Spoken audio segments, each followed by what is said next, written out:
Bonjour, j'espère que vous allez très bien. Allez, donnez-moi le nom d'une personnalité publique togolaise qui est très réactive sur n'importe quel sujet sur Internet. Qui? Enfin, je pense qu'il n'y en a pas. Lui, c'est le coup de cœur de plusieurs jeunes Togolais sur les réseaux sociaux. Je l'appelle le député bavard, rien de méchant.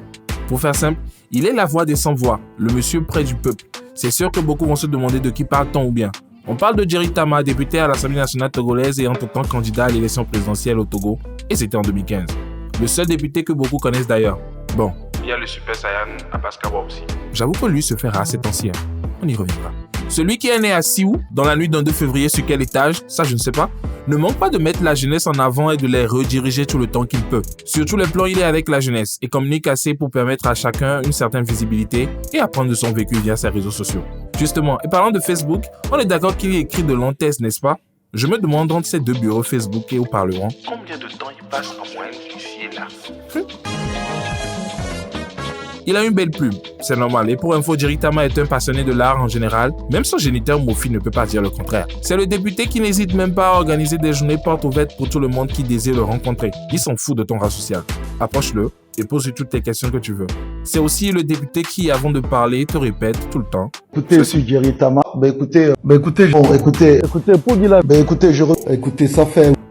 Il est partout, concert au lancement d'albums, au foire, aussi sur les routes de Lomé qu'on réaménage, on le voit. Oui. Chaque actualité flop, top, politique, culturelle, sportive, si dans les 24 heures qui suivent, tu n'as pas son avis sur le sujet, soit c'est ton Facebook qui bug, soit que c'est le sien qui a bugué. Vous les jeunes là, faut quand même vous méfier. Il n'hésite pas à répondre aux ministres, surtout à son ami Iou, même au président de la République dans les lettres ouvertes pour leur dire non, ceci on n'aime pas, changez. Je vous donne des exemples. La subvention du prix de gaz, Il a réagi, bien. la proclamation du bac sur une téléphonie mobile qui coûtait cher. Voilà, Plénard. Il est courageux ou bien? Bon, ça c'est depuis que j'ai appris qu'il était le premier officier de l'armée togolaise à se lancer en politique. Oui, il est courageux. En fait, il est neutre. Il prend pas parti quand c'est net. On veut lancer des pics au gouvernement sur la manière de gérer les choses. Il défend aussi ce gouvernement quand l'opinion publique le préjuge. Il est clair si ça pose un acte que le public n'adhère pas. On se rappelle de l'histoire du journaliste Ferdinand Haïté. Cette affaire de pétrole qui même. Il faut aussi noter que c'est pas tout le temps que c'est plus de 90 000 abonnés valident ces dires. Hein. Yao. Mais oui, t'inquiète, on va pas passer des coups de fil pour en savoir plus. Mais par contre, j'ai une question. Est-ce qu'il a été toujours près du peuple ou c'est juste pour ses ambitions politiques futures? Genre en 2033. C'est des questions que je me pose et toi. Que penses-tu de mon député Baba? Les fiançailles de Barabas là.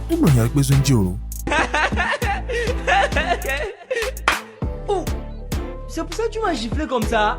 On dit que c'est sérieux, toi tu blagues encore. En bouche. Anya. C'était moi.